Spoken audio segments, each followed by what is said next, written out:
Ce mardi, le prestigieux journal britannique Financial Times publie une longue enquête sur le Rwanda à l'aide de data journalistes qui analysent des milliers de données. Le quotidien conclut que Kigali a truqué ses résultats sur la pauvreté juste avant le référendum de 2015, un référendum qui a été approuvé et qui offre la possibilité à Paul Kagame de rester au pouvoir jusqu'en 2034 s'il remporte les prochaines élections. On en parle tout de suite avec Nicolas Germain.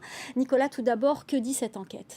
En fait, c'est intéressant, cette enquête, elle arrive à la même conclusion qu'une enquête de France 24 menée en 2015. À l'époque, des sources crédibles et un lanceur d'alerte m'avaient dit que le Rwanda manipulait ses statistiques sur la pauvreté pour montrer que la pauvreté diminuait alors qu'en réalité, elle augmentait. Alors, ce qu'a fait le journal britannique, c'est qu'ils ont demandé à des data journalistes d'examiner 14 000 données des rapports sur la pauvreté au Rwanda et ils ont conclu qu'entre 2010 et 2014, il y avait eu une hausse des prix généralisés et donc il ne pouvait pas y avoir en même temps une baisse de la pauvreté. Et le journal dit aussi qu'il y a eu des tentatives récurrentes pour fausser les résultats depuis 2015. En 2015, c'est l'année du référendum. À ce moment-là, Kigali ne veut absolument pas qu'il y ait une hausse de la pauvreté dans les statistiques officielles. Le référendum a été approuvé. Donc Paul Kagame a pu être candidat en 2017, il a gagné. Maintenant, il peut encore être candidat en 2024, 2020 et 2029 et donc potentiellement rester au pouvoir jusqu'en 2034. Alors, comment a réagi le Rwanda ? Alors, c'est pas vraiment une surprise, le Rwanda a rejeté ces accusations.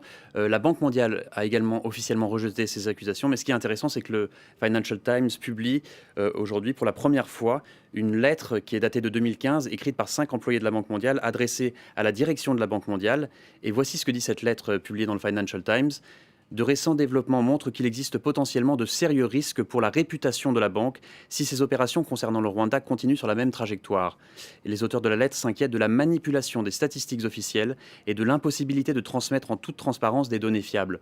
On peut dire que cette enquête d'un journal prestigieux est un coup dur pour Paul Kagame.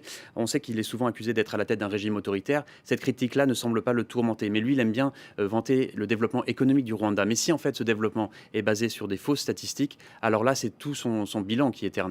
Merci beaucoup Nicolas Germain. On peut retrouver votre article sur ce sujet sur le site internet de France 24, france24.com. Merci beaucoup.